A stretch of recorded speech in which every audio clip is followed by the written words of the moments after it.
Hello everyone and welcome to the KBC vlog with me again. It's rolled round to my turn. We're still going to be looking at the Old Testament today. So we're in Genesis and we're going to be looking at the story of Joseph and how that is a foreshadowing of Christ. So I'm going to be reading from reading between the lines as usual. And yes, we'll be looking at the story of Joseph and how that relates to Jesus. So, the coat of many colours, as it has all the ingredients for a Broadway hit: jealousy, family intrigue, struggle through adversity, then vindication and reconciliation. It's a story that speaks to us all because it's a story based on the original story. Joseph's story is Jesus' story told in advance. So let's catch up on a bit of the Genesis story. We've seen Abraham and his son Isaac. Isaac himself has Jacob, and Jacob has 12 sons, and as we know, these will be the heads of the 12 tribes of Israel. Joseph was one of the 12 that is clearly the beloved son.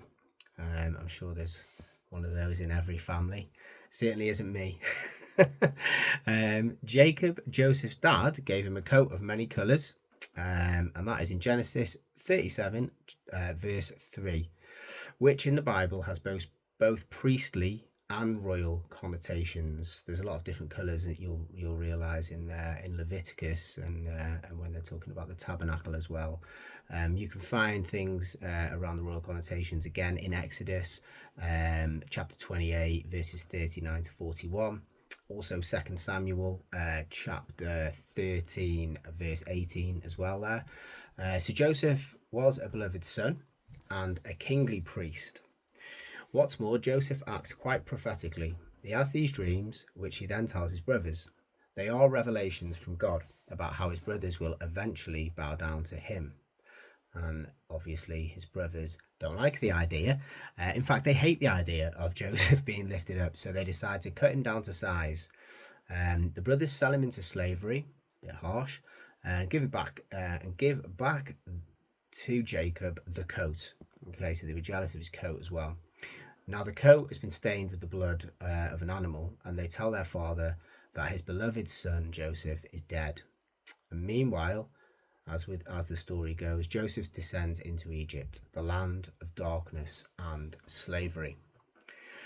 To add to his woes, Joseph's righteousness, far from being rewarded, plunges him further into the pit, and he ends up in an Egyptian prison.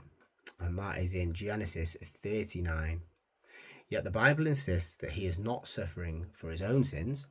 The Lord is with Joseph and causes him to prosper. Again, Genesis 39, and that'll be verses 21 to 23 if you want to have a look. In fact, through the power of the Spirit, Joseph is vindicated.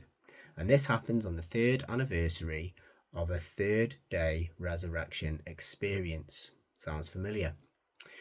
If you want to read Genesis 40 to 41 for more, especially Genesis 40 verse 20, 41 verse 1. So then, Joseph is lifted up from the pit to the throne to be Pharaoh's right-hand man. And if all this wasn't Christ-like enough, we are told that he was, you can have a guess, 30 years old. Okay, so again, a lot of foreshadowing for Christ here. So you'll find the information for this in Genesis 41, 46, and also in Luke 3:23. And the next time we'll see how Joseph's Christ-like wisdom brings prosperity to the world. Today we'll see how his Christ-like grace brings restoration to his family. So, you see the family have been forced by a terrible famine to travel to Egypt to find food. Now, if we look further into the text, we can see that Joseph was very clever and he stored up food, knowing that this famine was going to be coming. So, anyway, his brothers end up in front of Joseph, who is now the most powerful man in Egypt, dressed up in all his finery. They don't realise that here is their brother who they'd left for dead. I'm sure they were not expecting to see him, and at first obviously didn't recognise him. Now, their life is in Joseph's hands, pretty much. So how will this beloved son treat such terrible sinners? And if you read Genesis 45, verses 1 to 7, there'll be some further information for you there. With tears, Joseph forgives his wretched brothers and asks them to draw near. How is he able to show such grace? Well, he tells us in Genesis 50, verses 20 to 21.